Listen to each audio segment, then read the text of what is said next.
오늘은요 김미경의 리부트 11차입니다. 1교시 질문으로 풀어보는 리부트 시간입니다. 탁 펼쳤더니 제목이 147페이지에서 오늘은요 155페이지까지입니다. 딱 펼치니까 불확실한 시대의 시나리오가 빛난다 라고 주제가 적혀 있어요. 시나리오 어디서 많이 들어봤어요? 우리 학교 다닐 때 혹시 동극이나 뭐 연극이나 해보신 적 있으세요? 무엇을 하기 위해서 대본이 필요하고 그게 따른 어떤 시나리오가 있어야 되잖아요. 우리가 뭐 영화를 보거나 드라마를 봐도 그게 따른 어떤 각본과 시나리오가 있어야 되는데, 혹시 내 삶의 시나리오를 한번 적어 본 적이 있으세요? 저도 이 리부트 공부하면서 시나리오는 나와 관계가 없어 라고 생각했었는데, 왜 제가 뭘 이렇게 기획을 하고 뭔가를 그런 작업을 하는 일을 하지는 않잖아요. 그래서 시나리오는 나와 관계가 없어 라고 생각하다가 이번에 이렇게 공부를 하면서 내 인생의 시나리오를 내가 지속적으로 써내려가야 되겠구나를 알게 됐어요. 그래서 시나리오는 내 삶의, 내 인생의 어떤 지표, 이정표, 그 속에서 구체적으로 실행할 수 있는 무엇, 광고로 따지면 콘티가 될 것이고요, 드라마로 따지면 대본이 될 것이고요, 영화로 따지면 영화 시나리오가 되듯이 내 인생에 있어서 무슨 어떤 시나리오, 인생 시나리오라고 하겠습니다. 책에도 그렇게 적혀 있었으니까. 그러면 우리가 꿈꾸는 어떤 학창 시절에는 나는 뭐가 되고 싶어 라고 우리가 이렇게 5년 계획, 뭐 장기적인 중장기 계획 5년, 10년, 뭐 20년 뒤에는 나는 이렇게 할 거야. 뭐가 됐든 내 삶의 어떤 인생 시나리오를 예전에 꿈 많던 그 시절에 내 노트에다가 적어 보신 적 있으세요? 우리 또 소녀 감성이 있잖아요. 그런 거 막 이렇게 적는 거 좋아하잖아요. 그죠? 그렇게 막 적으면서 그림도 좀 그려보고 뭔가 이렇게 색칠도 해보고 이랬던 적 있죠. 그런 것처럼 내 삶의 내 인생 시나리오를 우리 엄마들 예전 결혼하기 전 내 모습을 한번 들여다봤을 때 한번 기억을 끄집어내 보세요.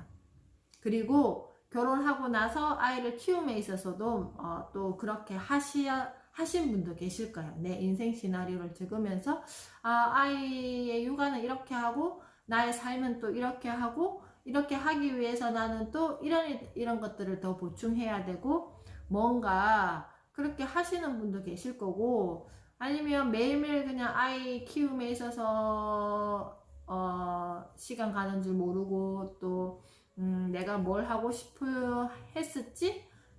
내가 뭘 지금 해야 되지? 하면서 미처 생각 못하고 또 지냈을 수도 있을 거예요. 각자가 다 다를 것 같은데요. 그런 어떤 관점으로 따지면 세 번째 질문, 미래 계획과 인생 시나리오는 같은 맥락일까요? 제가 예전에 불과 몇 달 전까지만 해도 공부를 하지 않았을 때는 같지 않을까요? 라고 대답했을 텐데요. 지금 제가 이렇게 관점으로 보면 미래 계획과 인생 시나리오는 좀 다른 것 같아요. 다르다는 이유는 뭐냐 하면은 매일매일 시나리오가 업그레이드 되기도 하고 그리고 또 변경되기도 하더라니까요. 만약에 큰 어떤 맥락으로 이렇게 이렇게 할 것이야 라고 만약에 예를 들어서 김미경의 리부트라는 책을 가지고 우리 엄마들과 함께 우리가 몇 차? 18회차로 이렇게 수업할 거야 라고 제가 초반에 이 수업에 대한 시나리오를 짠단 말이에요. 그러면 전체적으로 어떤 맥락만 이렇게 짚어요. 전체 구분하고 맥락 짚고 언제부터 언제까지 몇 시에 몇 타임에 이렇게 할 것이다. 어떻게 진행할 것이다 라는 전체적인 시나리오가 있어요. 그런데 수업을 하다 보면 매일 내가 만나는 정보와 그리고 또 어떤 변화되는 어떤 이슈거리와 이런 것들을 가지고 매일 세부적인 시나리오는 달라요. 그래서 제가 항상 이렇게 신문 이야기를 하기 위해서 여기 보세요. 일주일치 신문 이야기를 할 거를 미리 다 이렇게 적어 놓고 그리고 이렇게 신문을 다 이렇게 수집을 해요. 자, 이게 이제 또 그때 만들어진 시나리오잖아. 이번 주에나 이렇게 할 것이야 라는 일주일에 대한 시나리오를 적으면 또 오늘 아침에 신문을 읽으면 아, 이거를 더 첨삭해서 해야지. 그리고 처음부터 1교시, 2교시, 3교시 해가지고 이렇게 이야기할 것이다 라고 딱 시나리오가 만들어져 있지 않아요. 제가 항상 전체적인 어떤 그림은 그려놓지만 세부적인 시나리오는 매일 새벽에 한단 말이에요. 새벽에 해서 보통 10시, 11시 정도 되면 우리 엄마들에게 이렇게 카톡으로 보낸단 말이에요. 이처럼 세부적인 시나리오를 변경하기도 하고 또 그렇게 해도 수업 들어오기 직전까지 뭔가가 또 거기에다가 더 첨삭해야 되는 것들 있잖아요. 만약 예를 들어서 시나리오에는 오늘 노란색 옷을 입고 뭐 이렇게 세팅하기로 했어 라고 되어 있지만 뭔가 지금 비가 오고 갑자기 이런 것 때문에 나는 오늘 좀 빨간색 옷을 입고 싶어 아니면 여기다가 뭐 이렇게 장식하고 싶어 라고 변경할 수 있는 것처럼 내 인생의 시나리오도 매일매일 그렇게 디테일하게 변경할 수 있다라는 거예요. 무엇에 의해서 뭔가 내가 만나는 어떤 새로운 것에 의해서 내 시나리오를 수정할 수 있다라는 거예요. 그래서 미래 계획과 인생 시나리오는 그런 관점에서 다르다고 생각합니다. 어떤 의미인지 조금 짐작이 되세요? 그러면 큰 어떤 플랜이 있어야 될 것 같아요. 제가 공부 2021년도에 NKYU라는 대학교 공부를 하기 전에 이런 큰 맵을 이렇게 마인드맵으로 그려두었어요. 이렇게 공부를 할 것, 이런 과목들을 공부를 할 것이고, 이렇게 공부를 해서, 이런 어떤 일들을 상하 아카데미를 이렇게 할 것이고, 그리고 또 여기 보면 일산 큐레이터 현주 선생님이 또 어떻게 활동들을 할 것이고, 라는 어떤 이렇게 큰 맵, 그러니까 큰 시나리오를 콘티를 짠다는 거죠. 저의 어떤 인생 시나리오에 대한 2021년 그 대학과 만남으로써 그러면 지금은 또 많이 세부적으로 수정되어 있단 말이에요. 이렇게 쭉 공부를 하면서 자료가 첨삭되고 이렇게 하면서 수정이 매일매일 되어 가겠죠? 그런 것처럼 내가 뭔가 어제 이야기했던 신선한 연료를 자꾸 주입하다 보면 뭔가 새로운 시나리오를 구체적으로 이렇게 접근할 수 있고 그리고 그 한 편이 끝나면 또 새로운 것들을 하면서도 할 수 있고 아니면 이걸 하다가 이걸 집어넣어서 또 이렇게 맞춰갈 수 있는데 근데 선생님 제가 지금 사업할 것도 아니고요. 제가 지금 뭔가 당장 나가서 뭘 할 거 아닌데 그 너무 어려운데요? 그거죠. 우리 저는 항상 엄마들의 관점에서 생각을 하잖아요. 엄마들은 어떤 관점으로 생각하셔야 되냐면, 우리 아이를 키움에 있어서, 그리고 내가 아이를 만남에 있어서 어떤 것을 딱 정해놓지 말자는 거예요. 내가 새로운 것들을 어떻게 이렇게 계속 주입시키고 공부하고 리프레시 하다 보면, 내가 이게 고여있는 나의 어떤 고집이었구나. 이거는 좀 걷어내고 새로운 것을 이렇게 집어넣어서 다시 한번 이렇게 짜보는 거죠. 시나리오를 짜보는 거죠. 그런 작업들이 매일매일 이루어져야지 이게 신선하게 잘 굴러가요, 이게. 톱니바퀴에 어떤 윤활유가 없으면 삐걱 하면서 이렇게 되는 것처럼 내 인생도 마찬가지라는 거예요. 이게 딱 정체되어 있으면 삐걱 하면서 뭔가가 맞물려 가지 않을 거예요. 아이들이 오늘 아침에 제가 촬영하는데, 선생님, 우리 아이가 아침에 너무 가기 힘들어요. 옷 입는데 40분 걸려요. 여기 계시죠? 그렇게 말씀하셨던 분이 계세요. 자, 그럴 때, 이거는 뭔가 신선한 뭔가 연료가 필요하다. 그러면, 뭐가 문제일까로 접근하는 이 아이 마음에서 지금 어떤 마음, 나의 환경과 아이의 아이가 들여다보는 이 환경과 어떤 불편한 거, 뭔가 이 아이가 나에게 무슨 메시지를 전해주는가의 관점으로 이렇게 들여다본다면 보여요. 보이고, 그거죠. 뭔가가 나는 떠나지만 집에 있는 엄마와 또 뭐 아빠가 계실 수도 있고 그랬을 때 좀 억울한 마음이 들 거예요. 매일 아침에 챙겨서 나가는 게 그냥 내 마음대로 집에서 뭔가를 이렇게 하고 싶은 마음도 있을 텐데 그에 따른 보상이나 마음 읽어줌이 없었을 때는 아이들은 어떻게 할까요? 때려 쓸 수밖에 없어요. 그죠? 그런 것처럼 항상 우리가 살아가면 이게 좀 잘 돌아가는 것 같은데 뭔가 또 걸려서 팍 삐걱 이런 일들이 그럴 때는 내 삶의 시나리오를 계속 업그레이드 시켜야지만 그 템포에 맞춰서 내가 무난하게 이게 굴러가진다라는 거예요. 그래도 쿡쿡 걸려서 뭔가가 마찰이 생길 때가 분명히 있어요. 그게 저는 삶이라고 생각합니다. 우리가 항상 내가 원하는 대로 둥글둥글 굴러갈 수는 없다고 생각해요. 그럼으로써 나도 성장하고 성숙되고 그럼으로써 또 내가 뭘 채워야 되는지 알아차리는 뭔가 그런 게 전반적으로 나 매일의 시나리오 그리고 내 인생의 시나리오 또 그걸 일과 연결시킬 수도 있을 것이고 제가 아까 몇 가지 예를 들었던 것처럼 그렇게 할 수 있을 것입니다. 책으로 풀어보는 리부트 155페이지 먼저 한번 읽어보도록 하겠습니다. 155페이지. 자, 시나리오는 확정된 시간표가 아니라 역동적으로 변화하는 설계도다. 이제 조금 이해되셨어요? 확정된 시간표가 아니라 역동적으로 변화하는 설계도다. 남이 써준 시나리오에 맞춰 사는 것이 아니라 주인공인 내가 매 순간 달라지는 세상에 따라 진화하면서 매일 새로 써내려가는 나만의 솔루션이다. 그것이 시나리오입니다. 나를 위한 한 편의 시나리오를 쓰면서 유능한 나로 리부트하는 방법을 배우게 될 것이다.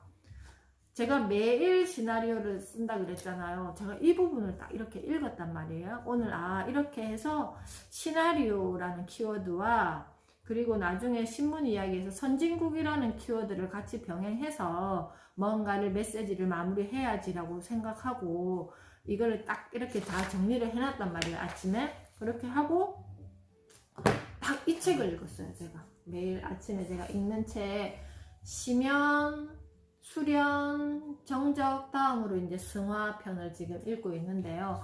여기에 딱 제가 오늘 이야기하려고 하는 내용이 나오는 거예요. 여기 보면 전정, 혹시 전정이라는 말을 들어보셨어요? 전정? 우리 전정 가위로 이렇게 가지치기 한다 그러잖아요.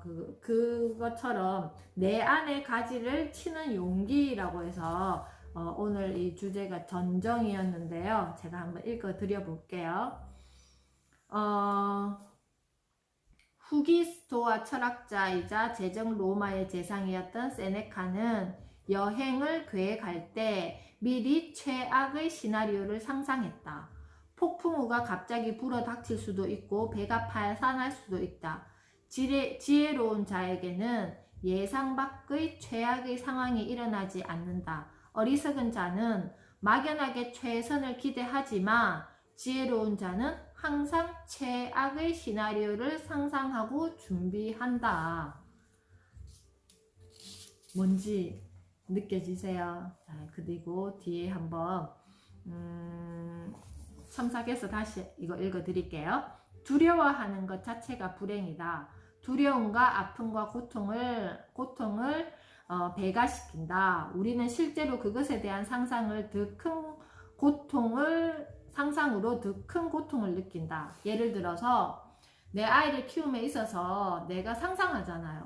뭔가 내 아이는 이렇게 자랄 거야 라고 이렇게 상상하는데 뭔가 나의 예상치와 다른 아이의 모습을 발견하게 되거나 만나게 되면 어때요? 엄청 나는 불편하고 그리고 아프고 고통스럽기까지 할 때도 있습니다. 분명히 아이를 키울 때는요. 우리를 불안하게 만들고 심지어 공포 상태로 진입시키는 것은 어떤 것에 대한 우리의 뭐예요? 나의 판단과 생각입니다. 해를 당할 거라고 상상하는 순간 그 폐는 우리를 엄습해 이내 우리를 질식시킨다. 뭔가를 내가 크게 이렇게 부각시킬 수도 있다는 거예요. 아이의 행동은 너무 당연한 건데 엄마가 최상의 시나리오만 딱 가지고 있다고 생각하면 어때요?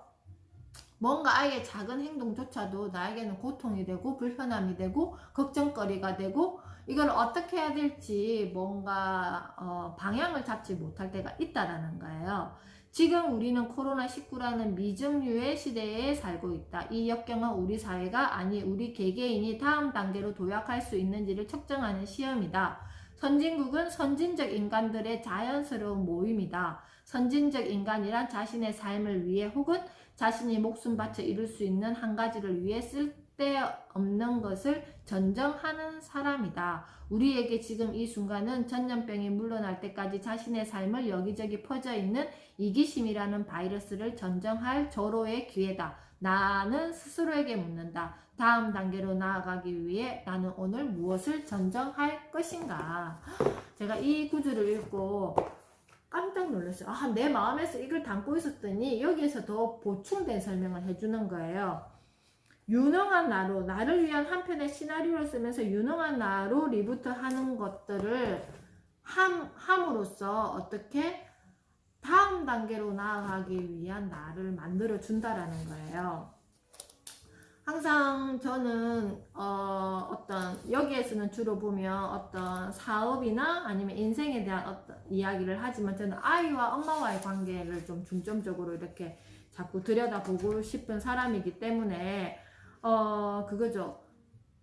우리 아이들과 나와의 관계에서 내가 어떤 시나리오, 최악의 시나리오를 적어보는 거예요. 정말 우리 아이가 그래도 건강하게 내 옆에서 웃음 주고 기쁨 주고 때로는 조금씩 불편한 상황도 만들기도 하지만 그것만으로도 나는 지금 아이는 나에게 최선을 다해주고 있어. 그리고 나도 오늘 하루 아이에게 최선을 다할 거야. 너도 아이고 엄마도 아직 미성숙하기 때문에 우리는 우리의 시나리오를 이렇게 매일매일 적으면서 너도 성장하고 누구도 너 덕분에 나도 성장하자. 그러면 엄마는 이런 시나리오를 적어볼게. 너는 너대로 한번 너의 시나리오를 엄마한테 보여줘봐. 그러면 엄마가 너의 시나리오를 알아차릴 엄마의 안목 그리고 엄마의 능력을 엄마는 엄마 자리에서 키우고 있을 거야의 관점으로 시나리오를 접근했으면 좋을 것 같아요. 우리는 지금 153페이지 맨 위에입니다. 우리는 지금 인생 시나리오가 반드시 필요한 시대에 살고 있다. 무엇이 되었건 반드시 필요해요. 우리가 세상과 접속하는 것도 마찬가지. 그리고 내가 지금 이 시대를 살아갈 내 아이를 키움에 있어서도 마찬가지. 반드시 지금은 그 필요한 시점입니다. 그 이유는 불확실한 세상에 어디로 튈지 모르는 변화에 민감하게 대응하기 위해 우리는 자신의 미래를 예측하고 어떻게 또 행동하고 또 수정하고 어떻게 또 다시 행동하고 끊임없이 수정해야 한다. 이거죠. 무엇 때문에? 불확실한 세상의 어디로 튈지 모르는 변화 때문에 우리는 매일 나의 인생 시나리오가 반드시 필요한 시대에 살고 있다라는 거예요. 그래서 그 공식이 우리가 뭘 적으려면 글을 적으려면 기, 승, 정, 결 이 있어야 되고, 아니면 뭐 우리 학교 때 배웠잖아요. 뭔가 본론이 앞으로 오든지 아니면 중간에 와서 또 마지막에 강조를 해서 글을 쓸 건지, 이런 것처럼 나의 이걸 어디다가 둘 것인지, 아니면 나는 그냥 그때 한 문단 한 문단마다 이게 중요한 점들을 강조하고 갈 것인지, 뭔가를 내가 시나리오를 적어보면 내가 지금 어떤 방식으로 쓰고 있는지를 알 거잖아요. 근데 엄마들이 아이를 키움에 있어서 에너지를 배분하는 어떤 퍼센테이지를 보면, 저는 한 초등학교 3학년 때까지 거의 90%를 쓰지 않나 생각을 합니다. 90% 이상을 쓰는 것 같아요. 근데 초등학교 한 4학년쯤 되면 에너지가 없어요. 아이는 아이대로 성장하고, 엄마는 에너지를 너무 많이 과소비해가지고 진짜 그때부터 내 에너지를 가동시켜야 되는데 에너지가 없단 말이에요. 그래서 지금 에너지 분배를 잘 하셔야 돼요. 지금은 뭘 해도 예쁜 시기예요. 그래서 너무 많은 에너지를 가지고 아이에게 이렇게 하지 않았으면 좋겠어요. 지금은 내 에너지의 한 20%? 30% 정도만 쓰고 70%는 좀 정립시켜 놔야 돼요. 그래야지만 정말 에너지를 써야 될 때 언제부터? 만 13세 이후부터.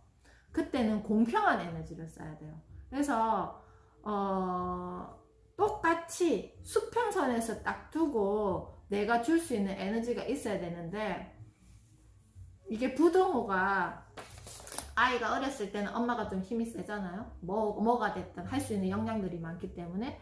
근데 나중에 아이가 어느 정도 크면 이게 거꾸로 되는 거야. 이게 이렇게 되지 않는 거야. 어떤 느낌인지 아시겠어요? 그러다 보니까 몰라, 이제 너는 공부는 학원에서 하고 학교에서 하고, 엄마는 그냥 숙제 챙겨주는 사람, 아니면 뭔가 기본적인 의식주 챙겨주는 사람, 뭐 이 정도에서 내 어떤 거를 정리해버린다라는 거예요. 잘 배분하세요. 지금 너무 많은 에너지를 쓰면 내가 너무 빨리 지쳐버려요. 그래서 인생 시나리오를 우리 엄마들은 어떤 시나리오를 쓰셔야 되냐 하면은, 항상 제가 그랬죠. 이 장거리 선수의 어떤 호흡으로 아이를 키우셔야 된다라는 거예요. 지금 너무 숨가쁘게 아이를 키우지 마시고, 좀 내비둘 거는 내비두고, 얘가 막 떼쓰고 하면, 그래, 너는 또 얼마나 답답하겠니? 그런데 네가 엄마한테 이야기해줘봐. 엄마가 막 애써서 나서서 무언가를 해주려고 하시지 마시고, 네가 엄마한테 이야기해줘봐. 그러면 엄마가 네 말을 잘 듣고 이해해서 엄마의 어떤 거를 안내해줄게. 근데 이게 맞는지 틀린지는 잘 몰라. 그것도 누가 판단해야 된다고? 너가 판단해야 되는 어떤 이런 마음으로 아이를 대해야지, 하나부터 열까지 내가 다 하지 않으면 우리 아이가 뭔가 큰일 날 것 같은 이런 마음으로 하다 보면 내 에너지를 초반에 너무 많이 써버리는 거예요. 여기 지금 우리 태희 엄마는 이제 고등학생인 자녀가 있는데, 아들이 있는데 어떠세요? 제가 이런 관점으로 이야기하면 에너지를 어떻게 쓰신 것 같아요? 아이를 이렇게 성장시켜 보면, 제가 또 결혼을 이미 자녀를 결혼시킨 또 우리 제 주변의 지인들도 많잖아요. 그러면 여쭤봐요. 어때요? 이제 아이들이 다 결혼하고 나니까 이제는 좀 편안하세요? 그랬더니 어떻게 말씀하시냐면은 더 걱정이 깊어진대요. 이제 내 아이만 딱 생각하면 됐었는데 또 다른 가족들이 생기잖아요. 그리고 또 다른 자녀가 손자, 손녀가 생기고 이렇게 하면 더 걱정이 몇 배가 된다라고 하더라고요. 그런데 내가 이 초반에 너무 많은 에너지를 써버리면 그때까지 내가 에너지가 남아있지 않아요. 내 인생 시나리오 매일매일 리셋 시키면서, 리부트 시키면서 각본을 자꾸 변경시키지 않으면 빨리 내가 지쳐버릴 거예요. 그래서 에너지 충전시키면서 그때 가지치기 할 건 가지치고, 이건 내가 너무 쓸데없이 지금 하고 있어, 잘라내자. 그래야지 새로운 어떤 가지가 싹이 돋을 거잖아요. 거기에서 또 새로운 어떤 가지가 나갈 거고. 근데 전정하지 않고 계속 내가 계속 뻗치기만 하면 이제는 나중에 여기 너무 지쳐가지고 어때요? 힘없는 가지들만 남고 나중에 병든 가지들만 남을 거예요. 그게 내 모습이라고 생각하세요. 그래서 과감히 이거는 전정할 땐 전정하고 이거는 내가 굳이 막 신경 안 써도 돼. 여기까지 내가 하지 말자. 이런 마음의 전정을 내가 하셔야 된다라는 거예요. 그렇게 하시다 보면 내 인생의 시나리오가 자꾸자꾸 이렇게 수정돼야 돼. 지우고 또 다시 쓰고 또 이거는 다시 이렇게 가지를 뻗쳐보고 이 가지를 이렇게 뻗쳐봤더니 이건 전자. 또 새로운 가지를 뻗치고 이런 작업들이 여기에서 지금 말하는 내 인생 시나리오입니다. 그래서 여기 분량이 많지 않기 때문에 147에서 155페이지 그런 관점에서 내 마음을 대입시키면서 한번 쫙 읽어보세요. 읽어보시면 남이 써준 시나리오에 맞춰 사시지 마시고 이렇게 우리가 매일 수업하지만 결국 그거는 저의 이야기예요. 저의 이야기를 들으시고 참고하셔서 나의 시나리오를 작성해 보시는 오늘 하루를 만나셨으면 좋겠습니다. 하고요. 신문으로 풀어보는 리부트 시간입니다. 아이들에게 거시적인 관점의 어떤 세상을 만나게 하려면 이거 두 가지 기본적으로 이거 두 가지가 필요해요. 어떤 거? 우리가 학창시절에 깊게 배우지 못했던 거예요. 첫 번째, 철학. 두 번째, 역사입니다. 역사는 긴 호흡을 하기 위해서 필요하고 철학은 긴 호흡 속에 나는 이것을 어떤 관점으로, 거시적인 관점으로 볼 것인가에서 필요합니다. 저도 마찬가지 그런 공부를 해보지 않았잖아요. 그래서 여러 어떤 것에서 흔들릴 때 이게 필요하구나. 인간이 그리는 무늬를 인문학이라고 그러는데요. 세상은 계속 변화해요. 그래서 인간이 그리는 무늬가 계속 달라진단 말이에요. 달라졌을 때 나는 그 속에서 무엇을 취하고 어떤 가치를 가질 것인가는 결국 나의 철학이 있어야 된단 말이에요. 우리가 아이를 키움에 있어서 양육관, 보호자의 양육관이 어떻게 되는지, 교육관이 어떻게 되는지, 그 관이라는 말은요, 뭐예요? 내가 아이를 만남으로써 엄마로서 나의 철학은 무엇인지, 그리고 오랜 시간 동안에 역사적으로 아이를 어떻게 성장시켰는지를 한번 생각해 보는 거죠. 그래서 제가 멀리까지 가지 않고 오늘 아침에 그런 생각을 했어요. 500년 조선의 역사가 있잖아요. 조선의 역사가 있는데 그 시절에도 지금 우리처럼 이렇게 생활을 했을 거예요. 그런데 지금 시대가 이만큼 지나고 지금 이 현대 사회에 우리가 살았을 때 그때하고 지금하고 다르잖아요. 그죠?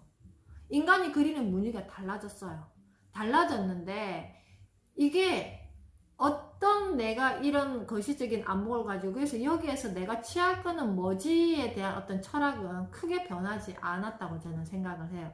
단지 이런 어떤 무늬들만 바뀌었을 뿐이 생활하는 방식, 환경, 그리고 내가 만나는 어떤 것들이 달라졌지만 어떤 거시적인 관점에서 내가 만나는 이런 것들은 크게 달라지지 않았어요. 무엇을 위해서 나는 살아갈 것인가의 어떤 관점으로 봤을 때 제가 철학을 배우는 어떤 그 소통 창구가 누구였냐면은 여기 제가 오늘 소개시켜드릴 여기 서강대 철학과 교수직을 하시다가 지금은 그걸 그만두시고 한평 최진석 교수님 고향 한평에서 호정가를 만드셔서 거기에서 대중과 소통하면서 새말 새몸짓 이사장직을 지금 하고 계십니다. 그래서 제가 이분을 통해서 삶의 철학에 대한 것을 철학적 사유를 배웠고, 그리고 지금도 계속 꾸준히 이렇게 뭔가 고갈되었다 싶으면 이분의 어떤 강의를 들으면서 항상 생각하는데요. 그런 거죠. 작년 이맘때 되게 마음이 힘든 적이 있었어요. 마음이 힘들었던 게 뭐냐 하면은 이 대변혁이 일어났어요. 대변혁이 일어난 게, 우리가 기존에 이 유치원이라는 게 사립 유치원이라는 게 생긴 지가 100년 역사를 가지고 있는데, 이 산업화 시대가 되면서 부모님들이 일을 하러 나가야 되는데 아이를 맡길 곳이 없었잖아요. 그랬더니 나라에는 돈이 없어요. 그래서 알아서 이제 뭔가 이렇게 유아원이든지 뭐가 됐든 만들어서 아이를 맡길 곳을 막 원했던 거예요, 나라에서. 그래서 그렇게 만들어진 게 사립유치원의 기원이었습니다. 그랬는데 이렇게 시대가 100년 이상 지나니까 이제 나라도 어느 정도 탄탄해졌고 경제적인 기반도 됐고, 굳이 사립유치원이라는 어떤 개념이 굳이 없어도 되는 거예요. 나라에서 그걸 모두 운영할 수 있는 뭔가 시스템이 기반이 됐단 말이에요. 그래서 제가 그 유치원을 운영한 지 23년 만에 처음으로 유치원 감사라는 걸 받아봤어요. 근데 한 번도 제가 받아보지를 못했잖아요. 그냥 항상 뭐 회계 지도 점검, 뭐 어떻게 돈을 잘 썼는지 못 썼는지 이런 거에 대한 개념만 받았지, 이게 감사? 막 그런 일들이 많았잖아요. 사립유치원에 대한 어떤 그런 거에서. 그런 개념 없이 사립유치원에 대한 어떤 뭐 제대로 회계를 공부하지도 않았고, 그냥 공문 오는 대로 이렇게 장부 정리하고 이 정도만 수준으로 했다가, 이게 나라의 지침에 의한 어떤 이런 감사를 받으려고 하니까 너무 막막한 거예요. 그래서 그때 어떤 생각을 했냐면은, 제가 최진석 교수님의 강의를 엄청 많이 들었어요. 그때 내 마음에 이걸 정의를 내리기 위해서. 어떤 정의를 내렸냐면은, 이때 이 교수님의 강의를 들으면서, 나는 지금 건너가야 되는 거구나. 예전에는 이런 어떤 시대에서 사립유치원이 존재했는데, 이제는 새로운 시대를 만나서 내가 지금 기존에 내가 가졌던 사립유치원의 개념을 다 버리고 전정시키고, 새로운 어떤 개념의 사립유치원의 형태를 만들기 위해서 이거를 버리고 내가 새로운 곳으로 건너가야 되는 거구나. 여기에서는 내가 무엇을 해야 되지? 그럼 이쪽으로 건너갔을 때 내가 어떤 세상을 만날 것이고 나는 무엇을 준비해야 되는지를 생각했어요. 이 교수님 강의를 들으면서. 그래서 철학적 사유가 필요하구나.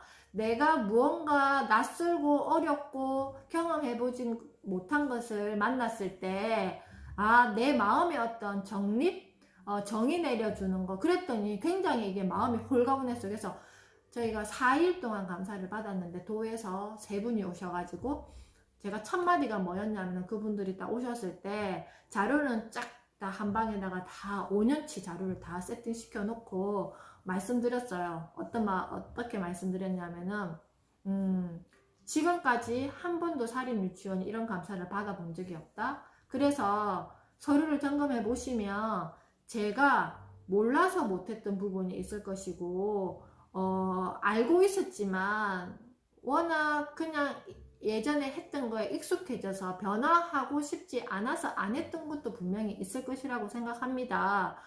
감사관님께서 서류를 다 점검해 보시고, 제가 몰라서 바꿔야 되는 부분은 저에게 정중하게 가르쳐 달라고. 그러면 저도 배워서 지금 시대에 맞춰서 제대로 다시 재정비해서 그렇게 하겠습니다 라고 말씀드리고, 3일 동안 저는 좀 그때부터 마음이 편안해졌어요. 마음이 편안해지고, 내가 잘못된 부분은 또 책임을 져야 되고, 그리고 새롭게 해야 되는 부분은 새롭게 세팅시켜야 되고, 이런 어떤 것들이 작년 이맘때 이렇게 했어요. 그래서 딱 이맘때네요. 21일부터 제가 감사를 받았으니까.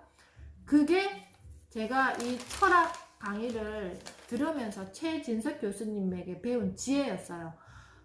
세상이 새롭게 변할 때는 내가 전정시키고, 내 마음을 전정시키고 새로운 곳으로 가기 위해서 도약을 해야지만 내가 선진국으로 가는 내 어떤 마음을 낼 수 있다라고 하셨어요. 내가 아니 왜 나라에서는 그렇게 해? 그럼 살인 유치원 다 죽으라는 거야? 이런 마음으로 제가 이거를 접근을 한다면 어떻게 돼요? 변화할 수 없겠죠.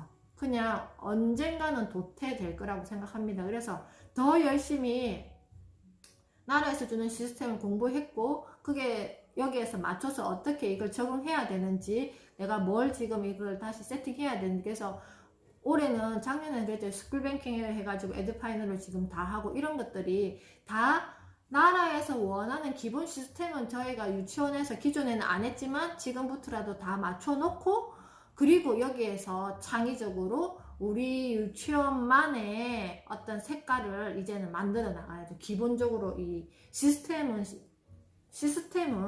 이렇게 갖춰놓고, 낯설고 어렵고 몰랐던 부분이지만 배우면서 새로운 곳으로 건너가기 위해서, 결국은 공립도 있어야 되고 사립도 있어야 되고, 그래야지만 둘 다 서로 상충하면서 발전할 것이라고 저는 생각을 해요. 이번에 서울에 원래 지금 전국에 사립초등학교가 다 없어졌는데 몇 군데 있어요. 몇 군데 있는데 올해 사립초등학교가 6.8대 1이래요. 경쟁률이. 그래서 한시적으로 나라에서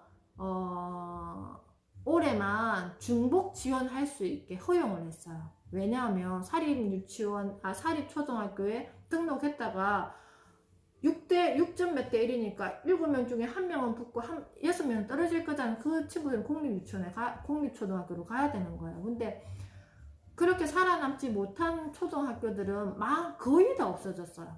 근데 아직도 그래도 살아남아 있는 초등학교가 있었는데, 이번에 코로나 때 가장 발빠르게 혁신적으로 부모들과 상호작용하면서 아이들 등교 일수를 3일에서 4일 그대로 유지하고, 온라인 수업을 해도 쌍방으로, 일방이 아니라 쌍방으로 수업을 했다고 합니다. 그래서 엄마들이 사립초등학교를 더 선호하게 된 거죠. 이것처럼 아무리 공교육화 하지만 저는 사립유치원도 있어야 되고 공립유치원도 있어야 된다고 생각합니다. 이런 거죠.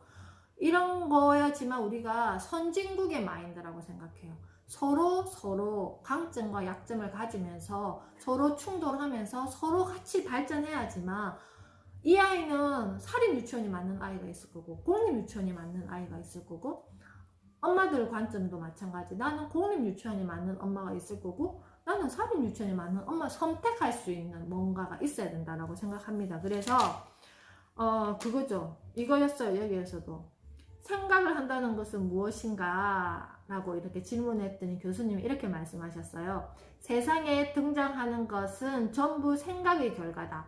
선진국의 세상을 선도할 수 있는 건 생각을 통해 문물을 새롭게 만들기 때문이다. 이에 비해 우리는 남이 만들어낸 결과를 받아서 살고 있다. 생각한다는 건 불편함을 느끼고 문제를 발견해서 그것을 해결하려고 덤비는 것이다.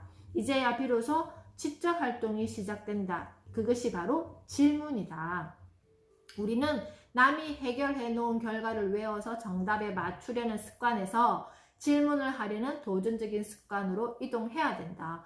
건너가기 위해서는 나 스스로에게 질문할 수 있어야 돼요.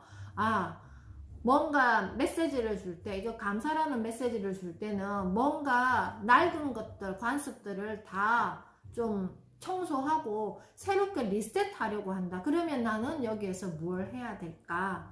라고 생각하면서 제가 저에게 질문했듯이, 우리가 새로운 것으로 건너가기 위해서 이런 생각을 하면서 내 인생의 시나리오를 만들다 보면 분명히 아이와 엄마 함께 성장하면서 새로운 곳으로 건너가 있을 것이라고 생각합니다. 자, 오늘 수업은요 여기서 마치고요. 내일 또 3시에 만나 뵙도록 하겠습니다. 수고하셨습니다.